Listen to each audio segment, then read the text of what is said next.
Alors bonjour les amis, eh bien aujourd'hui je voudrais vous présenter une des plantes favorites et merveilleuses l'hiver, enfin au début de l'hiver jusqu'au mois de janvier et qui fleurit énormément. Alors vous voyez j'en ai deux, c'est le jasmin d'hiver qui se bouture très facilement aussi, hein. Et alors, vous savez l'hiver il n'y a pas beaucoup de fleurs, hein, sont assez rares, hein, sont assez rares, hein. Alors, voilà, on va aller vers notre plus belle pièce, hein, et donc le jasmin d'hiver. Alors, comme je vous ai déjà expliqué, le jasmin d'hiver, il ne pense qu'à une seule chose. C'est une plante un petit peu rampante. Donc, si vous le mettez dans un parterre, ça va ramper. Vous allez obtenir une multitude de, de, de drageonnage ou je pourrais, un peu comme font les stolons des fraisiers, c'est-à-dire ça avance et au fur et à mesure que ça avance, ça nous fait des racines le long des branches. Alors voilà, comment on va procéder? On va essayer de trouver des branches où il y a le minimum de fleurs, mais bon, c'est un petit peu fleuri un peu partout. Donc je vais prendre par exemple ici, voilà, je vais prendre cette branche-là, ici comme ceci, et je vais essayer d'en prendre une deuxième. Mais vous voyez, tout va fleurir, mais c'est pas grave, c'est pas grave, c'est pas grave, c'est pas grave.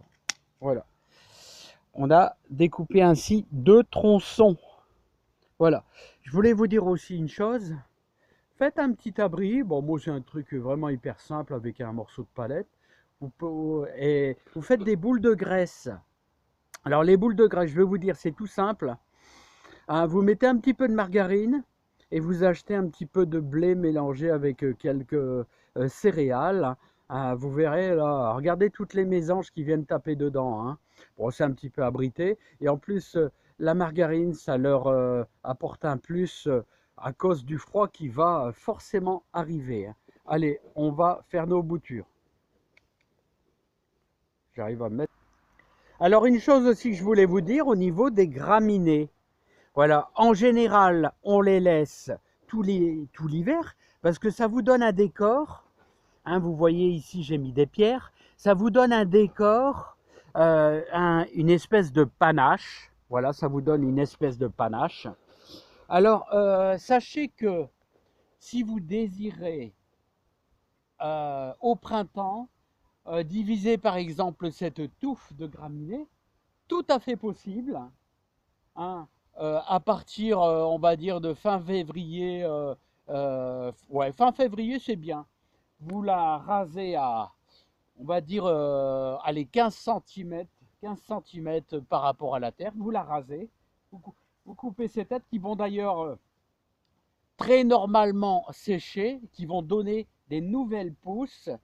Et donc, fin février, vous pouvez diviser votre pied. Alors, en prenant une bêche, et vous allez fendre là, et vous allez pouvoir mettre des graminées à un autre endroit. Vous pouvez faire, si le pied est énorme, vous pouvez faire plusieurs divisions, voilà, pour en mettre ailleurs. Mais en général, on laisse l'hiver, parce que pour garder un petit peu ce panache dans le jardin, voilà. Alors les amis, je procède de toute manière toujours de la même façon au niveau de mes boutures, c'est-à-dire en faisant un pralinage, un beau pralinage. Alors je prends, vous savez, moi je m'embête pas trop parce que bon, la terre est super bonne. Tous les ans, ici, cette terre ici, j'y mets plusieurs boîtes de compost et vous obtenez une terre super bonne, hein. Donc j'ai pas vraiment besoin de mettre que ça soit un bon terreau, tout ça. Voilà, hein. Vous savez, quand vous avez déjà une bonne terre, alors je fais un pralinage, autrement dit c'est une terre qui est vraiment bien humide, comme ça, voilà. Ensuite, voilà, comme ça au moins, les boutures ne risquent pas de sécher, hein. C'est toujours le problème, une bouture qui sèche, c'est une bouture foutue. Voilà, là on a vraiment un beau pralinage. Vous voyez, on remplit bien nos 2 petits godets. Et ensuite, on n'aura plus qu'à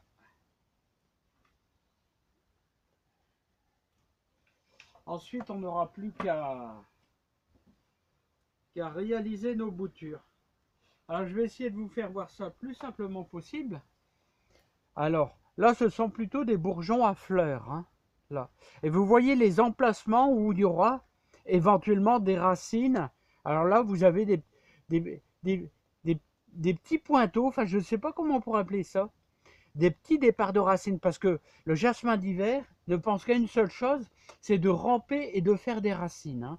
Donc, on va couper juste en dessous d'un de ces petits pointeaux. Vous allez avoir quelques fleurs qui vont